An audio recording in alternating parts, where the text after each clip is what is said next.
Di tengah kabut pagi yang tebal, pabrik gula Tasikmatu berdiri megah, menjadi saksi bisu masa kejayaan dan kehancurannya.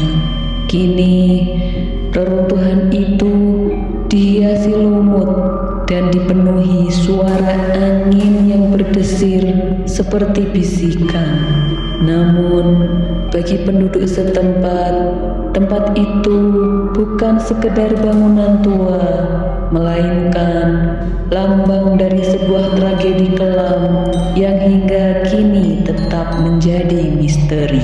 Pabrik gula Tasikmatu didirikan pada akhir abad ke-19 oleh seorang bangsawan kaya bernama Raden Mas Kusuma Atmaja.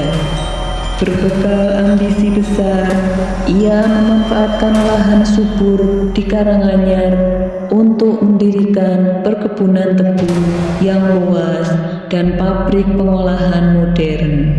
Pabrik itu menjadi pusat kemakmuran, membuka lapangan kerja bagi ratusan warga desa sekitar. Namun, di balik kemegahannya, ada kisah-kisah ganjil yang menyelubungi pendiriannya. Konon, pembangunan pabrik ini melibatkan ritual-ritual mistis untuk memastikan keberlangsungan operasionalnya. Dikatakan bahwa seorang dukun sakti dari lereng Gunung Lawu diminta untuk mengunci pabrik dengan tumbal nyawa seorang gadis muda. Pabrik itu berkembang pesat, gula yang dihasilkan dijual hingga ke luar negeri. Dan Raden Mas Kusuma Atmaja menjadi tokoh terpandang. Namun, ia dikenal sebagai sosok yang keras dan ambisius, seringkali mengorbankan kesejahteraan pekerjaannya demi keuntungan semata.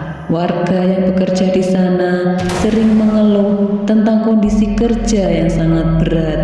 Bahkan ada yang meninggal karena kelelahan. Pada suatu malam, langit di atas pabrik menjadi gelap tanpa bintang. Sebuah insiden aneh terjadi. Salah satu jawaban utama pabrik tiba-tiba saja meledak, memuntahkan api ke seluruh area. Banyak pekerja yang tewas seketika, terpanggang hidup-hidup di dalam ruang boiler. Namun, yang membuat peristiwa itu semakin mencengangkan adalah keberadaan seorang anak perempuan dengan gaun putih, lusuh, yang terlihat berdiri di tengah kobaran api. Tanpa terluka sedikit pun, ia menatap lurus ke arah para pekerja yang panik sebelum menghilang di antara asap tebal. Penyelidikan dilakukan, tetapi tidak ada penjelasan logis atas kejadian tersebut.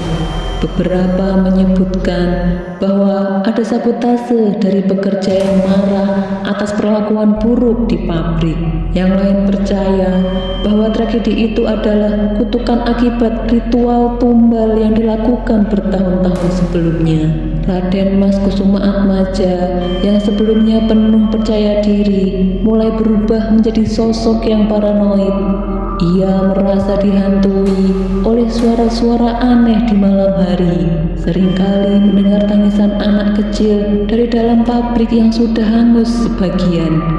Pekerja yang tersisa menolak kembali untuk bekerja. Mengaku melihat bayangan seorang gadis kecil yang berjalan di lorong-lorong pabrik saat malam. Pada malam bulan purnama, beberapa bulan setelah ledakan pertama, sebuah insiden mengerikan terjadi kembali. Para pekerja yang mencoba memulai kembali operasional pabrik menemukan mayat Raden Mas Kusuma Atmaja tergantung di ruang utama pabrik.